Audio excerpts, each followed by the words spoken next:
Oye, queríamos hablar un rato del poeta nicaragüense Ernesto Cardenal, figura clave de la teología de la liberación, que falleció el domingo pasado a los 95 años. Fue uno de los autores más prestigiosos de su país y un defensor del sandinismo. Y las imágenes de su funeral, celebrado el martes pasado, han dado la vuelta al mundo por los disturbios que se produjeron en algo que debería ser la celebración de una vida muy particular, ¿no? ¿Qué es lo que ocurrió, Ramón? Pues que en el funeral, con el cuerpo presente, con su boina encima del cuerpo, un grupo de sandinistas, de orteguistas, porque hay más sandinismo contra Ortega que en el campo del gobierno, empezaron a protestar, pues se le considera un traidor, porque es de los muchísimos sandinistas que se opuso a la deriva que tiene Ortega y su mujer Rosario Morillo en los últimos años, la represión en Nicaragua y demás. Y bueno, pues no se respetó ni a una de las figuras más emblemáticas, no ya de la poesía, sino, como decías tú, de una actitud ética en la vida y una de las figuras referentes de la teología de la liberación. En la retina de todos permanece aquella foto tomada el 4 de marzo del 83 en el aeropuerto de Managua, a la llegada del Papa Juan Pablo II al país, y en ella el Papa abroncaba a Ernesto Cardenal arrodillado frente a él. Cardenal estuvo sentado en esa silla en la que estás tú hace unos años en este programa y lo entrevistamos aquí y le preguntamos por ese momento clave de su vida.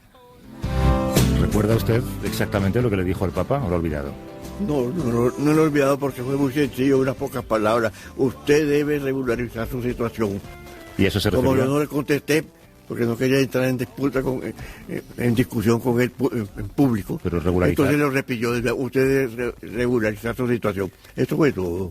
¿Se refería a su apoyo al gobierno sandinista? A que era un sacerdote con un cargo de gobierno. Esto era simplemente. Porque él no quería la revolución de Nicaragua. Por cierto, cuando acabó la entrevista, Beatriz le preguntó si quería algo o necesitaba algo y dijo, si me puede traer unos churros, por favor. Familiares y amigos han adelantado el entierro de sus cenizas para evitar nuevos disturbios y uno de los últimos deseos fue ser enterrado en Solentiname. Desde allí nos atiende el periodista Wilfredo Miranda. ¿Cómo estás, Wilfredo? Buenas noches. Buenas noches. Buenos días, en realidad. Exacto, gracias por estar despierto para nosotros, Wilfredo. Oye, ¿por qué Solentiname? ¿Qué representa ese lugar? Solentiname representa la utopía de Ernesto Cardenal, una isla enclavada en el gran lago Cocibolca, donde el poeta y sacerdote trapense en 1965 fundó una comunidad contemplativa de pescadores, de campesinos, que al final se sumó a la revolución sandinista, pero que más allá de lo que pasó en los 80 y todo el cambio político que hubo en Nicaragua, fue una comunidad que resistió a los embates políticos y que Cardenal, como padre, como persona, al día de hoy, yo acabo de regresar de ahí, de su funeral, que fue adelantado, como bien lo mencionaste, agradecen mucho lo que él hizo, su compromiso político, su compromiso con los pobres, de demostrar de que otro tipo de catolicismo, de ejercicio del sacerdocio era posible. Sin embargo, fue víctima de una persecución política por parte del gobierno de Ortega. Había incluso varios juicios abiertos contra él, ¿no, Wilfredo? Totalmente. O sea, Cardenal es la voz, digamos, la voz moral del sandinismo, de aquel sandinismo de los 80 que cautivó al mundo en el sentido que hizo revolución. Pero Cardenal quebró en los 90 con la deriva autoritaria de Daniel Ortega y Rosario Murillo, y en 2017, para ser exacto, Rosario Murillo empezó una persecución que había empezado en los 80, porque Rosario Murillo le disputaba de cierta manera el liderazgo de la conducción cultural sandinista durante los 80, pero cuando ellos toman el poder le impusieron una multa de $800,000 al poeta Cardenal, le usaron el poder judicial con un aparato de persecución y empezaron a disputarle una propiedad en Solentiname, que es la isla donde él fundó su utopía, y empezaron a perseguirlo hasta el día de su muerte. Es decir, una cosa, yo de manera muy personal, no como periodista lo califico, una cosa muy baja de empezar a perseguirlo hasta en sus funerales. Es decir, lo que pasó el martes en la Catedral de Managua fue una cosa muy penosa. Enviaron a simpatizantes de su partido a gritarle traidor digamos, a la voz moral del sandinismo. En realidad es una cosa muy complicada de contar, en el sentido de que estaba el cuerpo presente de uno de los grandes poetas de Hispanoamérica y enviaron a una turba, no solo que le gritaron traidor, sino que agredieron a sus amigos, a sus familiares, a los periodistas que dábamos cobertura, nos asaltaron, nos golpearon, pero eso es un poco, digamos, el reflejo de la dictadura de la que vivimos en Nicaragua. Es una revancha, incluso post-mortem. Yo creo que ya, Ramón, además no deberíamos hablar de sandinismo en este caso, sino de orteguismo, que ya es un movimiento completamente diferente, ¿no? Sí. Absolutamente. ¿Quién es ahora, con la voz de Cardenal que se pierde, quién es la voz ahora moral de aquella revolución de sandinista? Mira, es muy difícil encontrar una voz que represente el ideario sandinismo sin manchar, o sea, como lo representaba la voz del padre Ernesto Cardenal, un tipo que nació en una familia rica y que dijo, yo llego hasta aquí, y yo, en principio, su actitud ante Dios, de entrega, ante el Creador, porque eso era un poco lo que él decía, pero también de entregarse, él veía la religión en una especie, en la misma sintonía de la teología de la liberación, de liberarse de todo lo que conocemos de la religión tradicional y decir, yo estoy con los pobres, y fue lo que él intentó en Solentiname. Entonces él se volvió esa voz real de Sandino, que es de donde viene el sandinismo, ese héroe nacional que en Nicaragua luchó contra la intervención, y en ese sentido Cardenal vivió todo hasta el último día de su vida aferrado a ese compromiso. Entonces, ¿quién queda hoy? Digamos, quedan escritores que fueron sandinistas, que hicieron la revolución junto con Cardenal, como Yoconda Abel y como Sergio Ramírez, que estuvieron ahí en el funeral del padre Cardenal y que terminaron siendo también agredidos sin salvarse de ese grito que... Además, Sergio, eran vecinos, ¿no? Sí, casi vecinos, puerta con puerta, y se compartían los escritos, ¿no?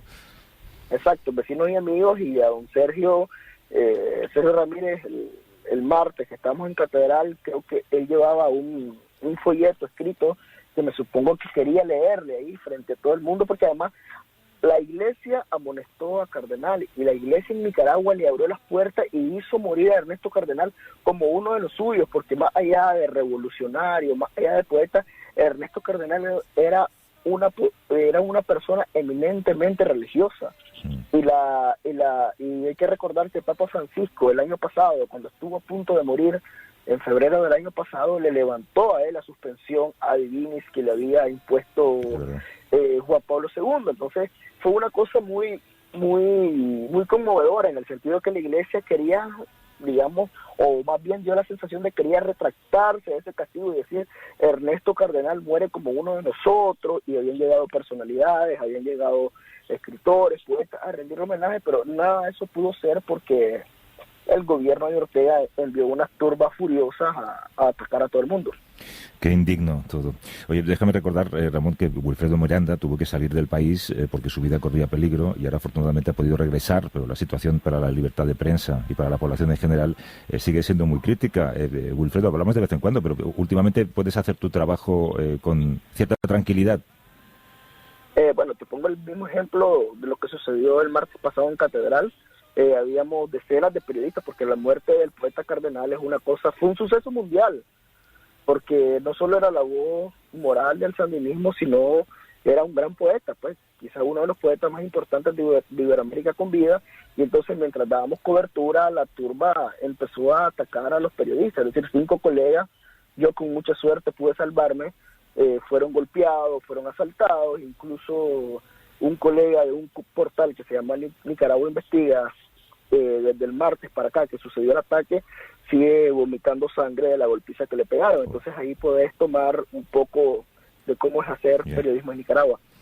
Wilfredo Miranda, Premio Iberoamericano Rey de España de Periodismo, colaborador del País América y amabilísimo con nosotros, porque siempre que le llamamos está al teléfono. Cuídate, Wilfredo, un abrazo fuerte. Muchas gracias. Saludos y gracias. Hasta luego. Gotta keep the light burning. Come on, we gotta keep the light burning. Come on, we gotta keep the light burning. Qué bien ha transmitido todo lo que ha pasado, ¿eh? Incluso su indignación personal, sin implicarse él, sin contar, hasta que yo le he preguntado que él también tuvo que salir corriendo. Sí, yo recuerdo el Papa que regañó a Cardenal, fue el mismo Papa que hizo una misa en Chile con el dictador Pinochet. Es verdad. A ese Papa se le quería mucho en España, ¿eh? Sí. Y se le perdonaban muchas cosas. Y es santo, ha sido santo antes que otros santos. Es verdad. Y el milagro, no sé si...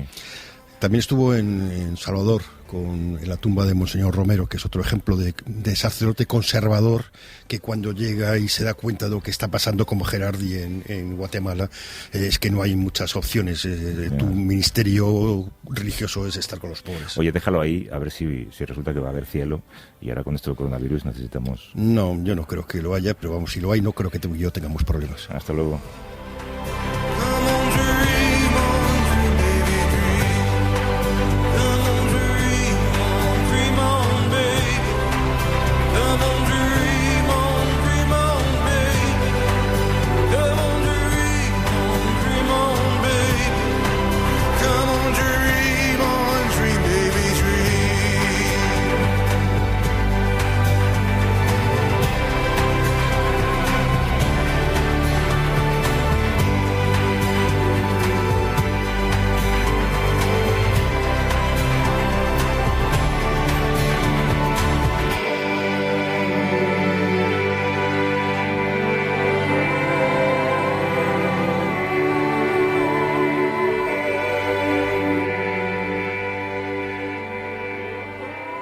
A vivir que son 2 días. Javier del Pino.